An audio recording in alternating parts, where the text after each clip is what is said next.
This is the Lone Crater YouTube. We hope this video helps. In this video, I will explain how to use bunny leap in Blade Ball. To execute a bunny leap, you need to master the timing of your jumps and dashes. First, perform a standard jump.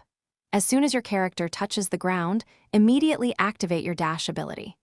This quick succession of actions creates a rapid, evasive movement, making it much harder for opponents to hit you with the ball. Practice this sequence to improve your survivability in intense matches. Understanding the mechanics is key to consistent bunny leaping. The dash ability has a short cooldown, allowing for rapid, successive leaps if timed correctly.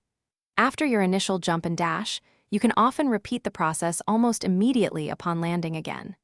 This chaining of leaps helps you maintain high momentum and cover significant distances quickly.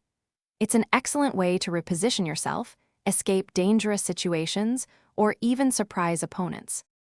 For advanced play, integrate bunny leaping with your other defensive skills.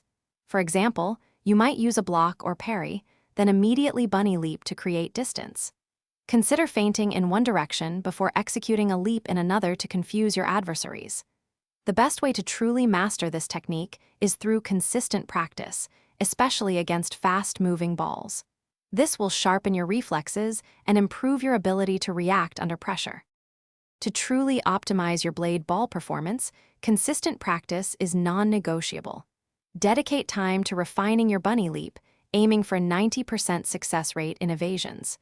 Mastering movement abilities like this is absolutely crucial for high-level gameplay, allowing you to dominate the arena.